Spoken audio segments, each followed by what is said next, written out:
Le Sénégal est champion d'Afrique. Le Sénégal est respecté. Le Sénégal est attendu. Mais en 2026, aux États-Unis, au Canada et au Mexique, le statut ne suffira plus. La Coupe du Monde n'est pas une CAN élargie. C'est un autre rythme, une autre pression, une autre vérité. Et les Lions de la Teranga le savent. Pour exister sur la scène mondiale, il faudra plus que de l'expérience. Il faudra du sang neuf, du talent brut, des décisions fortes. Alors la question brûle les lèvres. Quelles sont les 4 pépites que le Sénégal doit aller chercher dès maintenant? Il y a des moments dans l'histoire d'une sélection où tout ne se joue pas sur un penalty ou une finale, mais sur une décision prise en silence, bien avant que la pression ne devienne insoutenable. À 19 ans, Djedi Kanvo n'est pas encore une star. Il n'est pas un cadre, encore moins un leader. Mais il représente déjà un enjeu stratégique majeur pour le Sénégal à l'approche de la Coupe du Monde 2026. Son transfert à Crystal Palace pour 26 millions d'euros n'a rien d'un hasard. En Premier League, on ne mise pas une telle somme sur un simple espoir romantique. On investit sur un profil identifié, analysé, validé par des cellules de recrutement parmi les plus exigeantes d'Europe. Et dès ses premières apparitions, le jeune défenseur central a montré qu'il n'était pas venu en Angleterre pour apprendre timidement dans l'ombre. Avec près de 69% de duels aériens remportés, il affiche déjà une solidité remarquable dans un championnat où l'impact physique est une règle, pas une exception. Il absorbe les chocs, répond présent dans les airs et ne fuit pas les confrontations. Pour un joueur de 19 ans, c'est loin d'être anodin. Cela signifie qu'il a les bases athlétiques et mentales pour exister au plus haut niveau. Mais la Premier League ne pardonne rien. Il y a eu des matchs solides, encourageants. Et il y a eu des erreurs, parfois coûteuses. Des soirées où l'apprentissage s'est fait dans la douleur. Et c'est précisément là que l'analyse doit être lucide. À 19 ans, commettre des erreurs dans le championnat le plus intense du monde n'est pas un signal d'alerte. C'est un passage obligé. Les grands défenseurs se forgent dans l'exposition, dans la pression, dans les moments où chaque approximation se transforme en but encaissé. Kanvo est en construction. Et cette construction se fait à un rythme accéléré. Côté sénégalais, le contexte rend la réflexion encore plus urgente.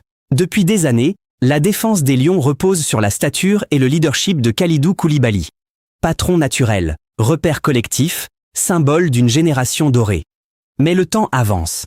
La Coupe du Monde 2026 pourrait marquer la fin d'un cycle pour plusieurs cadres historiques. Et l'erreur classique des grandes nations est d'attendre que le vide soit visible pour préparer la succession.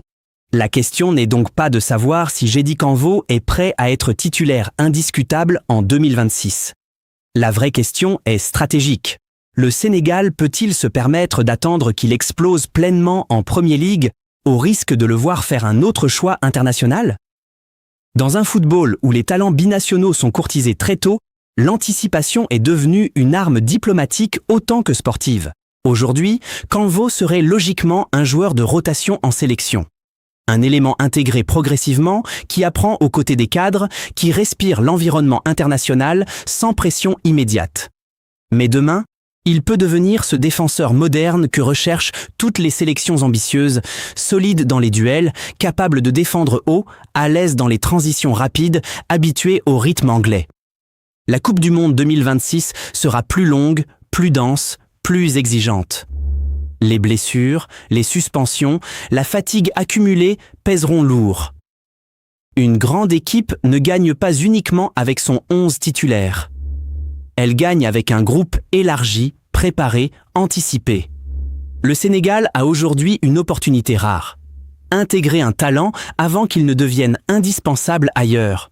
Ne pas le précipiter, ne pas le surexposer, mais ne pas le laisser s'éloigner non plus. Parce que dans 2 ans, si Djedi Kanvo s'impose comme une référence défensive en Premier League, le débat ne sera plus le même. On ne se demandera plus s'il faut le convaincre. On se demandera pourquoi cela n'a pas été fait plus tôt. Dans le football international, les grandes nations ne subissent pas les transitions générationnelles. Elles les orchestrent. Aujourd'hui, Kanvo est une promesse. Demain, il peut être un pilier. La différence entre les deux tient à une décision prise maintenant, avec lucidité, courage et vision. 23 ans, gaucher, endurant, moderne. Andy Diouf n'est pas un joueur anodin, c'est un profil rare. Un milieu capable d'avaler les mètres, de relier les lignes, de défendre bas et de se projeter haut en quelques secondes.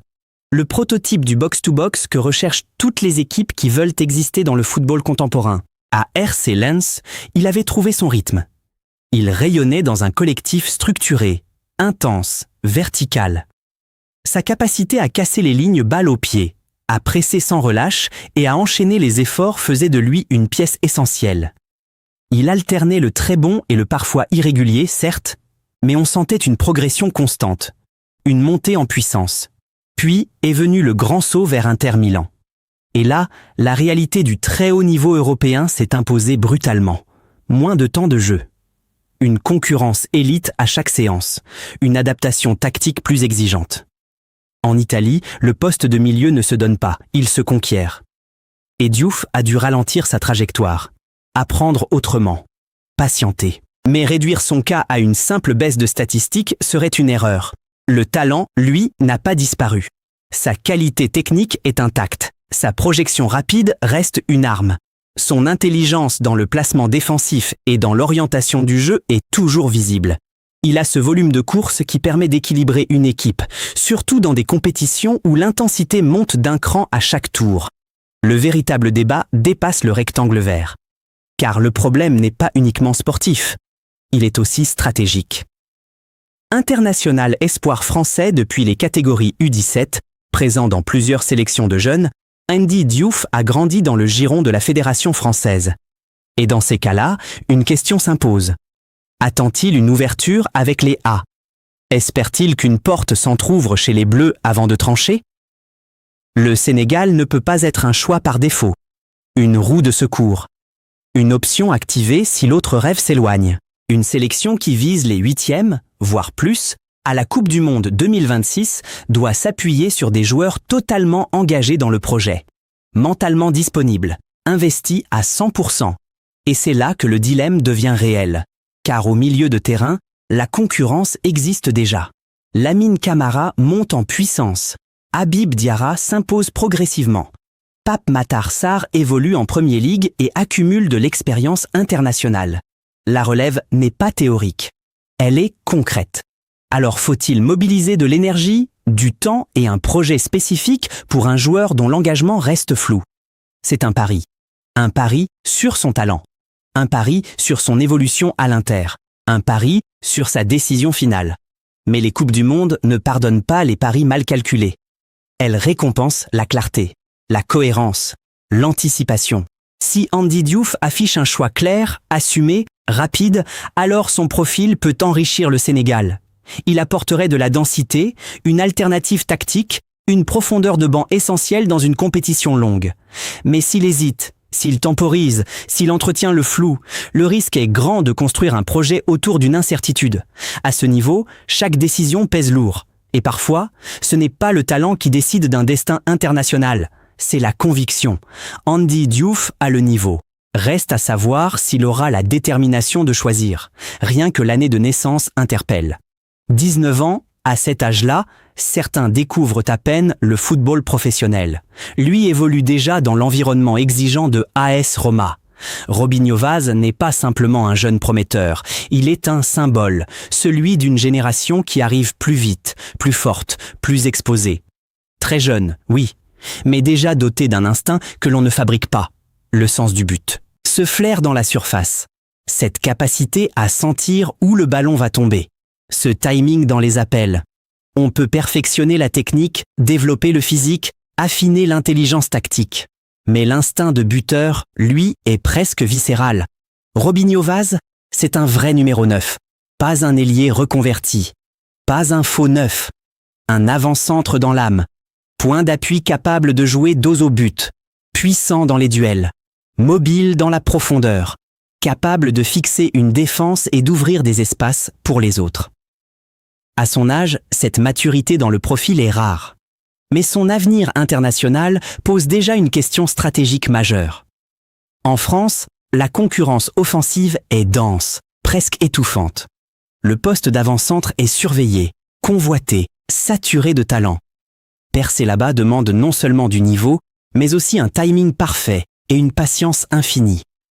Au Sénégal, la perspective est différente. Derrière Nicolas Jackson, qui commence à s'installer progressivement dans le rôle de référence offensive, le poste n'est pas verrouillé pour une décennie.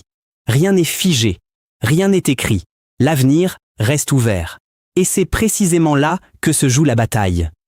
Elle ne sera pas uniquement sportive. Elle sera mentale. Robinho Vaz devra choisir entre deux trajectoires. D'un côté, la patience et le rêve bleu, avec l'espoir d'intégrer un jour une attaque ultra concurrentielle. De l'autre, un projet clair, une place à construire plus tôt, la possibilité de disputer une Coupe du Monde à un âge où d'autres commencent à peine à émerger. Le Sénégal ne peut pas se contenter d'attendre que le joueur tranche seul, dans le silence. Les grandes sélections anticipent. Elles présentent un projet. Elles dessinent une vision. Elles expliquent le rôle, la progression, la responsabilité. Car un talent offensif de cette nature ne reste jamais longtemps dans l'entre-deux. S'il explose en club, les sollicitations s'intensifieront. Les choix deviendront plus lourds, plus médiatisés, plus irréversibles. Le temps joue rarement en faveur de l'indécision. Pour le Sénégal, l'enjeu dépasse le simple recrutement d'un jeune attaquant. Il s'agit de sécuriser l'avenir d'un poste clé, de préparer la transition, d'éviter de se retrouver dans 4 ou 5 ans à chercher désespérément un numéro 9 capable de peser dans les grands rendez-vous. Robinho Vaz n'est pas encore une solution immédiate, il est un investissement, un pari sur l'avenir. Mais c'est souvent dans ces paris précoces que se construisent les grandes histoires internationales. La question n'est pas seulement de savoir s'il a le talent, il l'a. La question est de savoir qui saura le convaincre que son futur peut s'écrire en vert, jaune et rouge. Mamadou Jaïté, l'explosivité qui peut tout changer 20 ans, de l'énergie brute, des accélérations qui cassent les lignes. Mamadou Jaïté n'est pas encore une tête d'affiche. Mais il est déjà ce type de joueur qui change le tempo d'un match en une seule prise de balle. Aujourd'hui au Club Brugge, il a franchi un cap. La Ligue des Champions n'est plus un rêve lointain, c'est un terrain qu'il foule, un décor qu'il apprivoise. Et dans ces rendez-vous-là, il ne s'est pas contenté de participer. Il a pesé, décisif, percutant, impliqué dans les actions qui font basculer une rencontre. À 20 ans, cette capacité à exister sous les projecteurs européens dit beaucoup sur son plafond potentiel. Car ce qu'il apporte, le Sénégal en a parfois manqué lors de la dernière CAN. De la fraîcheur dans les 1 contre 1, du dribble pour déséquilibrer un bloc compact, de l'imprévisibilité quand le jeu devient stéréotypé. La vérité est simple, presque brutale. Sans Sadio Mané, l'attaque sénégalaise perd une dimension. Elle perd cette capacité à créer quelque chose à partir de rien, à faire reculer une défense par la seule menace d'une accélération. Mais Mané ne sera pas éternel. Aucun grand joueur ne l'est. Le défi n'est pas de remplacer l'icône, c'est d'anticiper l'après. Jaïté, par son profil, offre une alternative crédible. Il peut évoluer sur les ailes, attaquer la profondeur, combiner avec le numéro 9, participer aux transitions rapides. Il est formé dans un football européen exigeant, habitué aux rythmes élevés, aux replis défensifs, aux séquences de pressing. C'est un joueur moderne, complet dans son rôle, capable de faire basculer une rencontre sur une action isolée. Et dans une Coupe du Monde élargie, où les matchs se jouent parfois sur un détail, ce type de profil devient précieux, vital même. La question dépasse désormais le simple choix d'un joueur. Elle touche à une réflexion plus large. Continuité ou révolution? Le Sénégal sort d'un cycle glorieux. Un titre continental historique. Une génération qui a porté le pays au sommet africain. Idrissa Gueye, Sadio Mané, Kalidou Koulibaly.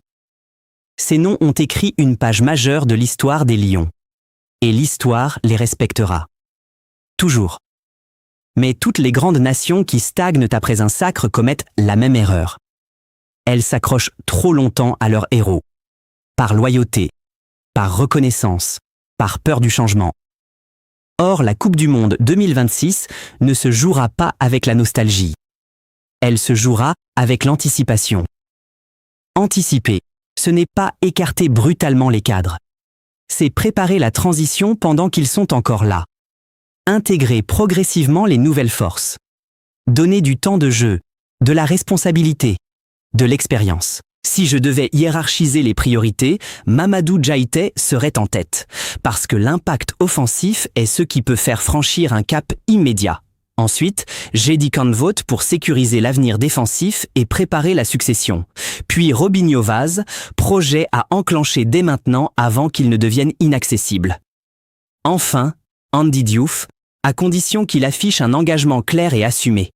Parce qu'en 2026, le Sénégal ne doit pas seulement participer. Il doit marquer les esprits, impressionner au-delà du continent, franchir un cap historique.